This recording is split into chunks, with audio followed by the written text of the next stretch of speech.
Hello friends, कैसे हैं आप सब। अजीब दास्तां। ज़िंदगी में बहुत सारी अजीब चीज़ें होती हैं, लेकिन किसी की दास्तां इतनी अजीब हो सकती है, पता नहीं था।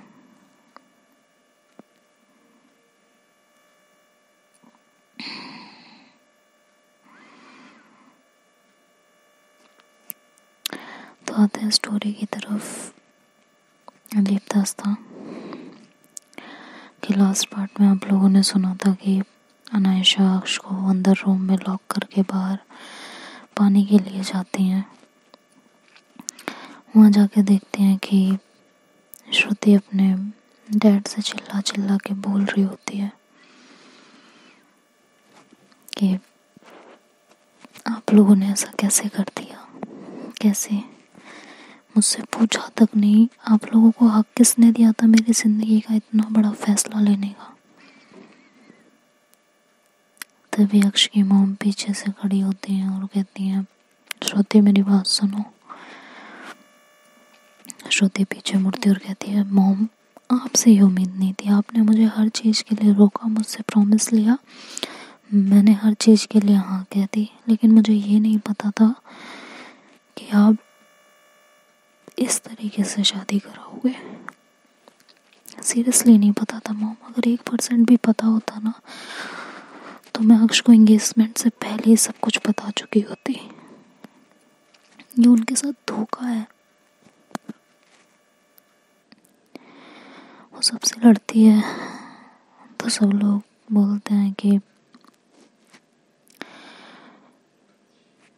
देखो बात सुनो। श्रुति कहती, क्या सुनो पापा, क्या बात सुनो, उसको सुनने लायक छोड़ा है आपने। तो उसके पापा उसका हाथ पकड़ते हैं और एक रूम के अंदर लेके जाते हैं, क्योंकि वहाँ पे सारी गेस्ट, सारी फैमिली इकट्ठी हुई रहती है। तो वहाँ अंदर रूम में लेके जाते हैं, वहाँ अक्ष की मॉम भी होती हैं। तो बोलते हैं, अक्ष की मॉम इनके बारे में सोचा है कभी, इन्होंने क्या कुछ किया है अक्ष के लिए। हम लोग तो लंदन रहते हैं, हमें कोई प्रॉब्लम नहीं हुई है तुम्हें एक्सेप्ट करने में, लेकिन इन्होंने कैसे एक्सेप्ट किया होगा, सबसे कैसे लड़ी होंगी। आज इनके रिश्तेदार यहाँ पे इकट्ठा हैं, क्या 3 महीने की शादी के बाद ये लोग दोबारा यहाँ आते, इनकी पूरी फैमिली दोबारा यहाँ आती। तो जो काम होना ही था वो पहले हो या बाद में क्या फर्क पड़ जाएगा। तो हमने रिश्ता तय कर दिया, शादी तब भी होनी थी और आज भी होनी है, तो कर दी थे। श्रुति बोलती, ऐसे नहीं होता है, एटलीस्ट हमसे एक बार बताया तो होता, पूछा तो होता। कहते हैं, अच्छा तुम्हारी मर्जी से ही हो रही थी ना, तो अगर 2 महीने के बाद की शादी सेम डे पे ही हो रही हो तो दिक्कत क्या है तो तुम्हारी मर्जी ना, तुम्हारी चुनिंदा पर्सन से शादी करा रहा है ना, तुमने ही चॉइस किया ना उन्हें, तो दिक्कत क्या है। श्रुति कहती, पापा आप नहीं समझ रहे हो। और मॉम आप, वो अक्ष की मॉम की तरफ मुड़ती है और कहती, मॉम आपसे क्या छुपा हुआ है, आपने क्यों ऐसा किया, आप पे ट्रस्ट करके अक्ष यहाँ पे आए थे। इधर अनायशा देखती है कि बहुत देर हो गई है, अभी तक कोई निकला नहीं है बाहर, तो वो भी टेंशन में आ जाती है कि कहीं वाकई श्रुति को सब कुछ पता था और श्रुति ने ऐसा किया। श्रुति से ऐसी उम्मीद नहीं थी यार, ये सीरियसली उसने गलत किया है, वो ऐसा नहीं कर सकती थी, ये वाकई बहुत गलत किया है, बहुत ज़्यादा गलत।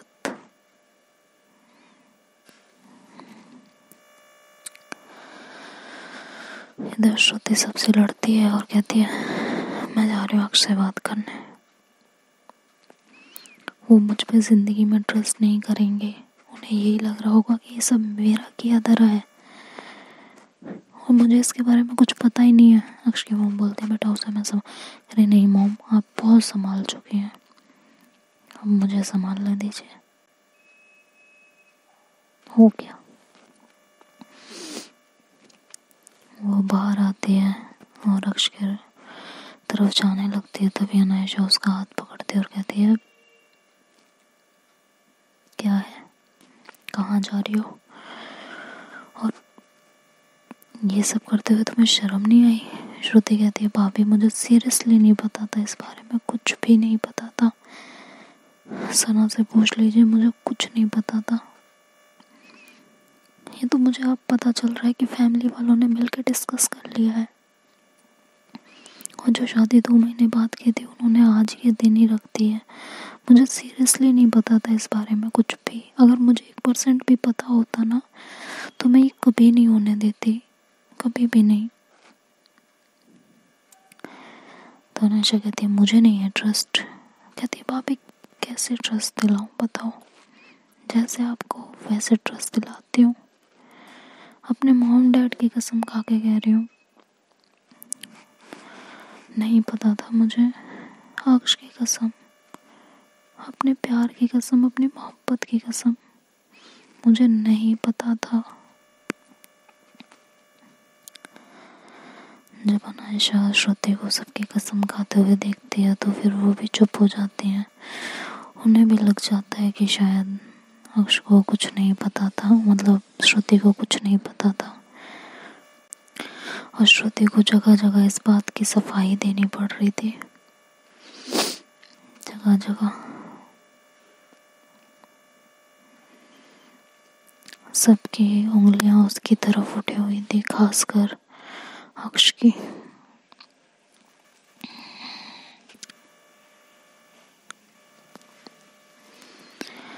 श्रुति अनायशा दोनों अक्ष की तरफ जाते हैं बात करने के लिए। अनायशा अक्ष जैसे ही श्रुति को रूम में देखती है वो बहुत ज़्यादा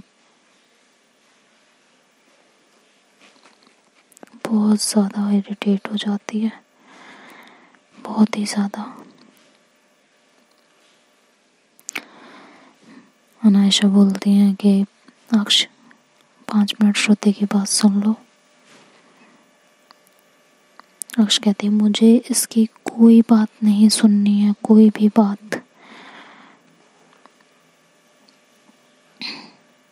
इसको लेके जाओ यहाँ से।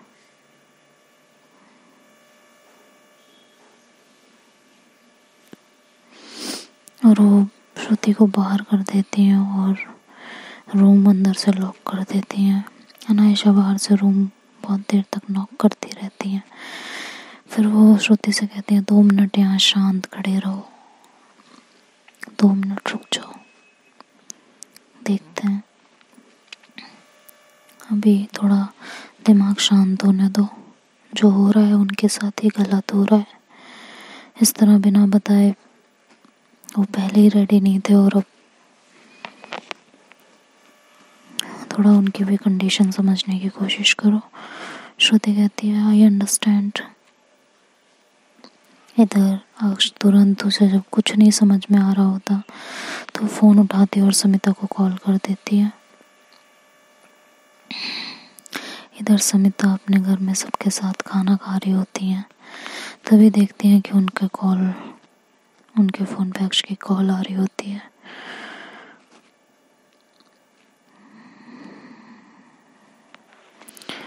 और वो वहाँ से बिना किसी से कुछ कहे उठ जाती हैं। उनकी मॉम कहती हैं, समिता कहाँ जा रही हो खाना छोड़ के? समिता कहती है, मॉम बहुत अर्जेंट है, काम है, मैं बस अभी आई। तो उनकी मॉम उन पे चिल्लाती भी कहती है, क्या तरीका है, तुम पहले तो ऐसे नहीं करती थी, अब क्या हो गया? समिता बोलती, mom please try to understand, कभी नहीं करते थे ना, तो अभी ज़रूरी है इसीलिए। और ये कह के वो वहाँ से उठती हैं और कॉल रिसीव करती हैं। वो कहती है, हेलो। इधर अक्ष के मुंह से कुछ नहीं निकल रहा था, उनकी हालत बहुत ख़राब थी, वो सिर्फ कांप रही थी, सांस लेने में उसे दिक्कत हो रही थी। समिता को अक्ष की कंडीशन समझ में नहीं आ रही होती है, कुछ भी समझ में नहीं आ रही होती।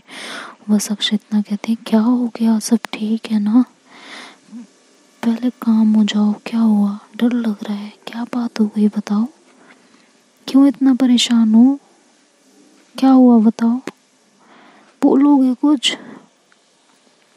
तो अक्ष बोलते हैं कि यहाँ एंगेजमेंट के लिए आए थे, यहाँ शादी कराई जा रही है, क्या करें? आपके कहने पे आए थे ना, बोल रहे थे भाग जाने दो भाग जाने दो भाग जाने दो, लेकिन नहीं, आपने हमें रोक दिया। अब बताओ क्या करें?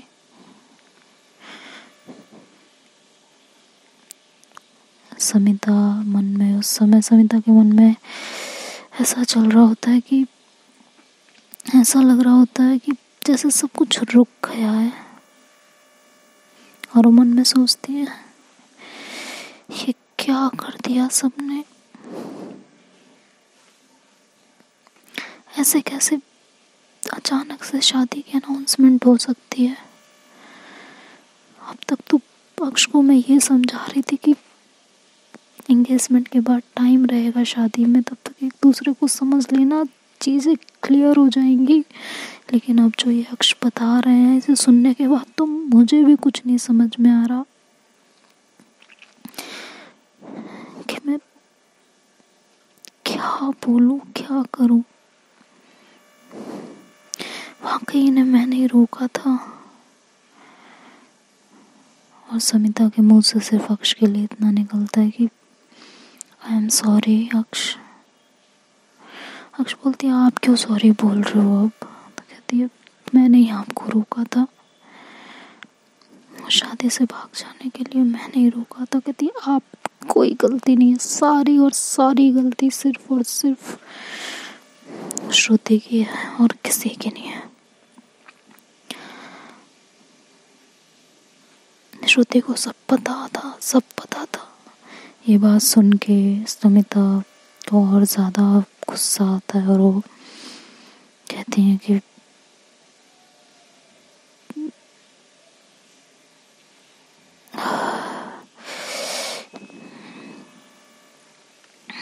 श्रुति ने ऐसा कैसे कर दिया, मुझे उस पर कितना भरोसा था।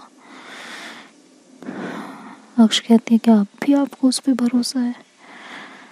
तो कहती है जो सुनने के बाद तो कुछ समझ ही नहीं आ रहा है क्या कहूँ। तभी अक्ष की मॉम उधर आ रही होती हैं, तो अक्ष कहती है मैं कॉल रखती हूँ, मैसेज पे बात करो मुझसे। और ये दोनों मैसेज में चैट करने लगते हैं। समिता पूछती है कि श्रुति क्या कह रही है।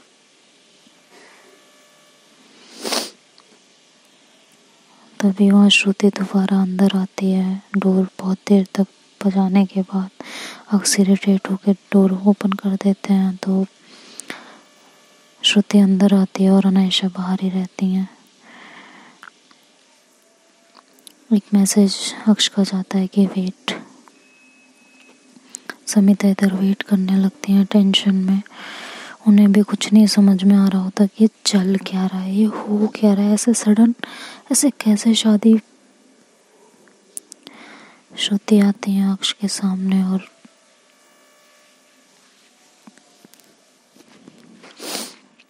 कहती है मुझे सीरियसली नहीं पता इस बारे में, मुझे सच में कुछ नहीं पता था। अक्ष बोलती है मुझे तुमसे कोई बात नहीं करनी, तुम जितना जल्दी हो सके अपनी शक्ल लेके यहाँ से हट जाओ। तुमको पता भी है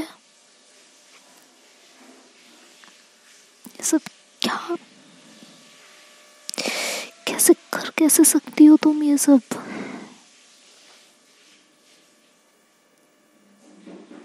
हाँ, कैसे कर सकती हो? तुम्हें कुछ नहीं पता था?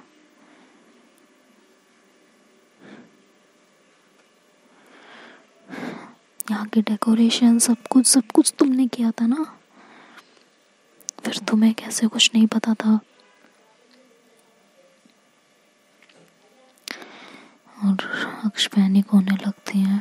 श्रुति अक्ष के गर्दन पे हाथ रखती है, उसको थोड़ा सा काम करने की कोशिश करती है, उसके नेक को रब कर रही होती हैं। अक्ष को उनका ये एक्ट बहुत ज़्यादा और गुस्सा दिला देता है और श्रुति को पीछे की तरफ धक्का देती है और कहती है, कहा था मुझसे दूर रहना। ये बातें समिता ने तुम्हें ऑलरेडी बता दी थी कि मेरे क्लोज आने की बिल्कुल भी कोशिश मत करना। फिर ये क्या तरीका है? श्रुति बोलती है कि आई एम सॉरी बट मैं अपने मॉम डैड की कसम खा रही हूँ, इस शादी के बारे में मुझे कुछ भी नहीं पता था। अगर पता होता तो मैं इस तरह से स्ट्रेस में यहाँ नहीं आती। ये तो सोचो, इतना सिंपल ड्रेस अपनी शादी में कौन पहनता है? अक्ष कहती है, सीरियसली इस टाइम पे ये बातें, क्या कहूँ, कुछ नहीं कह सकती तुम्हें मैं, कुछ नहीं। तुम अभी यहाँ से जितनी जल्दी हो सके अपनी शक्ल लेके चली जाओ, मुझे नहीं देखना तुम्हें। श्रुति फिर भी उन्हें समझाने की बहुत कोशिश करती है, लेकिन अक्ष कुछ भी समझने को रेडी नहीं होती और वो वहाँ से उसको बाहर भेज देती है। अनायशा अंदर आती हैं और उन्हें काम करने की कोशिश करती हैं। श्रुति थोड़ा अक्ष थोड़ा काम होती है और कहती है, भाभी आप बताओ ना ये क्या है? आपको लगता है श्रुति को नहीं पता होगा? तो अनायशा उन्हें समझाती है कि अगर उसे पता होता तो वो क्यों इस तरह करती? बोलो, क्यों नहीं करती ना? बिल्कुल भी नहीं करती। तो वैसे भी वो अपने मम्मी डैडी और तुम्हारी कसम तक खा रही है कि मैं मर जाऊँ क्या फ़र्क पड़ेगा उसे? कहती है, नहीं अनायशा, तुम्हें उससे प्यार नहीं अक्ष, तुम्हें उससे प्यार नहीं है, ठीक है, लेकिन वो तुमसे बेइंतहा प्यार करती है, दिखता है। मुझे भी शौक लगा था, मैं भी उसके खिलाफ थी, लेकिन आपकी मॉम ने खुद बताया है कि उनको नहीं पता है। उन्हें पता होता तो वो बता देती, इतनी बड़ी बात नहीं छुपाती। और ठीक है ना, आज नहीं तो कल जिंदगी में आगे बढ़ना है ना। कब तक ऐसे रहोगी? कब तक? बढ़ना तो पड़ेगा ना। सब बाहर इंतजार कर रहे हैं, सबकी नजरें इस गेट की तरफ हैं। श्रुति के दिल में बहुत सारी उमंग है, बहुत सारी ख्वाहिशें हैं। सबकी नजरें श्रुति की तरफ है। बहुत परेशान है वो। जितनी तकलीफ में तुम हो ना, उतनी तो नहीं, लेकिन उससे कम भी नहीं है उसे तकलीफ। तुम्हारा प्यार तो है नहीं तुम्हारे पास, तब तुम्हें इतनी तकलीफ है। सोचो, उसका प्यार उसके सामने है और वो चाह के भी ना उसे संभाल पा रही है, ना उसे पा सकती है।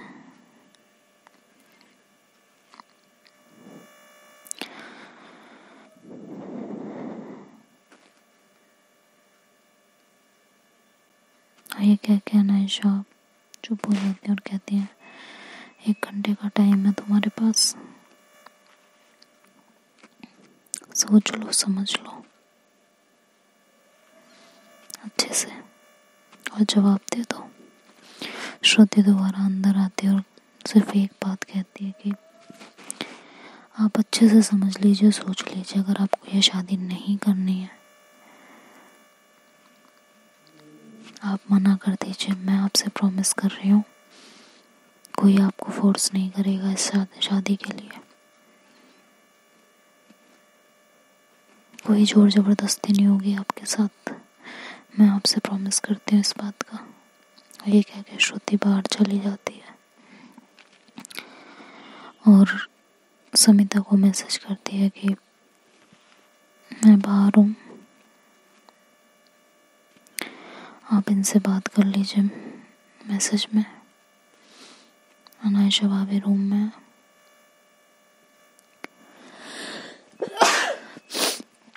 सॉरी। तो ये मैसेज देख के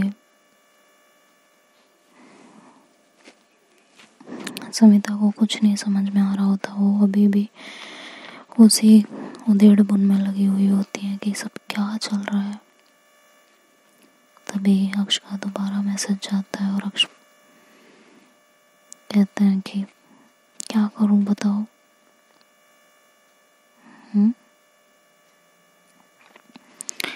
समिता उनसे सारी बातें पूछती हैं कि श्रुति को पता था या नहीं था, भाभी क्या कह रही हैं आपकी। तो अक्ष सारी बातें बता देते हैं कि वो ऐसे कह रही हैं और श्रुति कह रही है कि उसे कुछ नहीं पता था, कसम खा रही हैं। क्योंकि समिता ने भी ये सवाल श्रुति से कर लिए थे। श्रुति ने उन्हें भी बोला था कि मुझे सीरियसली नहीं पता, अपने मॉम डैड की कसम खा रहे हैं।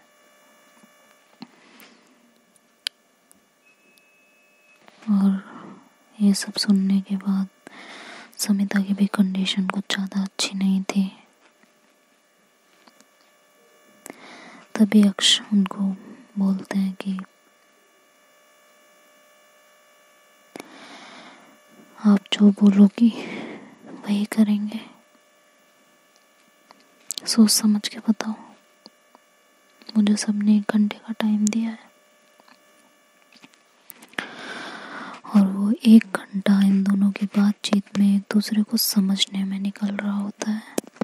उस घंटे का एक एक सेकंड समिता के लिए मानो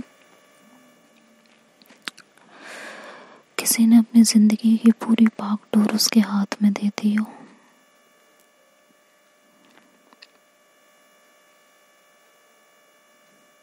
मानो लहलहाते खेत जिसमें अभी अभी एक खेत जिसमें अभी अभी अनाज के टुकड़े डाले गए हैं और वो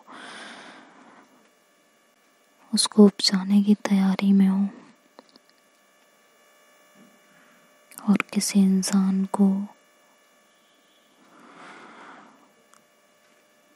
उसकी पूरी जिम्मेदारी दे दो कि इसकी फसल अच्छी होनी चाहिए। क्या जिम्मेदारी होती होगी उस किसान के ऊपर, कितनी परेशानी में होता होगा कि कहीं ये बिगड़ ना जाए, कहीं इसमें कीड़े ना लग जाए, कहीं इसकी फसल ना खराब हो जाए, कहीं आगे चल के कुछ नुकसान ना हो जाए, खेत की मिट्टी खराब ना हो जाए, मालिक का विश्वास ना टूट जाए, जिसने ये जिम्मेदारी मुझ पे सौंपी है कहीं उसका भरोसा ना टूट जाए, कहीं खेत के साथ कुछ बुरा ना हो जाए। क्योंकि एक खेत की फसल पे कितने लोगों का पेट पलता होगा। कुछ ऐसी कंडीशन उस समय समिता की होती है कि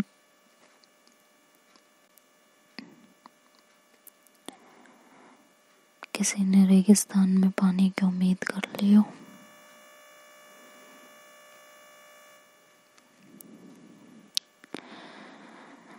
समिता इधर मन में सोच रही थी कि इतना भार क्यों दे रहे हो मेरे ऊपर, घुट जाएंगे इसमें हम कैसे ले सकते हैं इतना बड़ा फैसला। अक्ष बोलती है मुझे नहीं पता, मैंने पहले ही कहा था मुझे भाग जाने दो, लेकिन तुमने नहीं भागने दिया। अब तुम ही डिसाइड करो क्या करूं, मेरे नहीं समझ में आ रहा कुछ भी, मेरा दिमाग ही नहीं काम कर रहा। समिता कहती है कैसे लें हम इतना बड़ा फैसला, कैसे लें आपकी और श्रुति की लाइफ का इतना बड़ा फैसला कैसे ले सकते हैं। तुम दोनों की लाइफ के बारे में कैसे कुछ कह सकते हैं।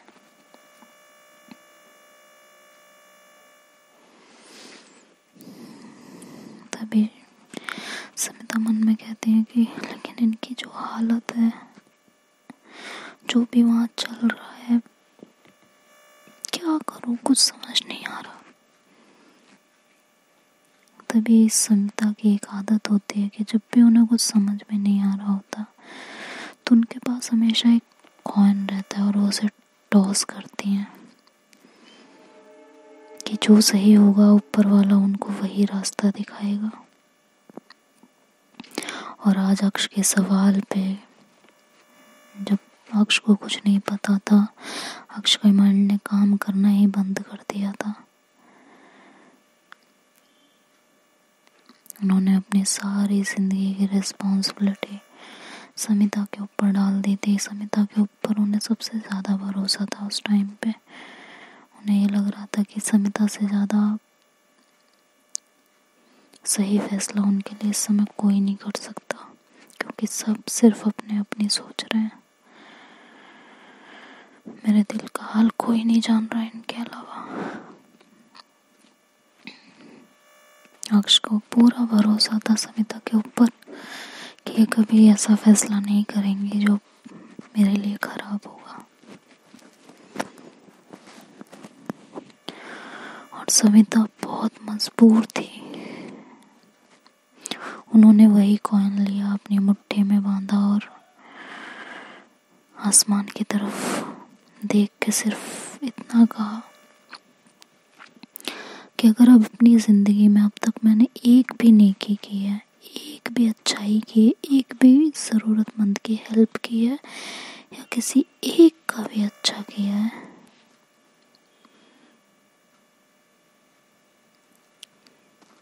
तो उस चीज़ के बदले भगवान आज इस सवाल का सही जवाब देना, और जवाब वो देना जो उनके हक में हो, उनकी भलाई का, और जो उनके लिए सही हो। ये बोलते हुए जो उनकी मुट्ठी में बंद सिक्का था वो उनके आंसुओं से बिल्कुल भीग चुका था। समिता की भी हालत कुछ ज़्यादा अच्छी नहीं थी। किसी के ऊपर किसी की ज़िंदगी का इतना बड़ा फैसला डाल देना, वो इंसान उस समय क्या ही फील कर रहा होगा। ऊपर से जब उस इंसान के दिल में उसके लिए बेशुमार इश्क हो, तब बहुत मिन्नतें करने के बाद, बहुत कुछ सोचने के बाद समिता वो सिक्का उछालती हैं।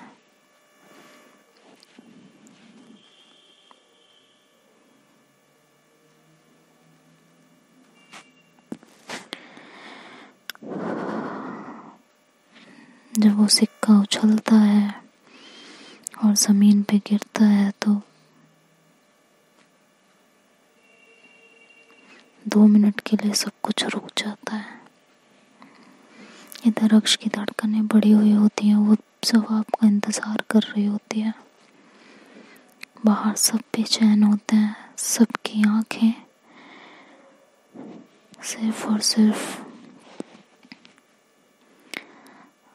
अक्ष के रूम की तरफ होती है। तो देखते हैं दोस्तों, समिता के भाग्य ने, सिक्का तो नहीं कह सकते, आज समिता का भाग्य था कि समिता के भाग्य ने आज क्या जवाब दिया होगा। क्योंकि आज सारी जवाबदेही सिर्फ और सिर्फ समिता की थी। आज सिर्फ उनके आना पे सब कुछ होने वाला है। तो ये शादी होगी या नहीं होगी, ये तो समिता का भाग्य जो उनके सिक्के में है, ये वो डिसाइड करेगा। उनका लकी सिक्का, जिसने आज तक उनकी ज़िंदगी का कोई भी गलत डिसीजन नहीं लिया है। देखते हैं क्या वो सिक्का अक्ष की लाइफ के लिए सही साबित होगा या नहीं। ये तो नेक्स्ट पार्ट में देखेंगे। तब तक आप लोग वीडियो को लाइक कीजिए, शेयर कीजिए, सब्सक्राइब कीजिए और कमेंट करना ना भूलें।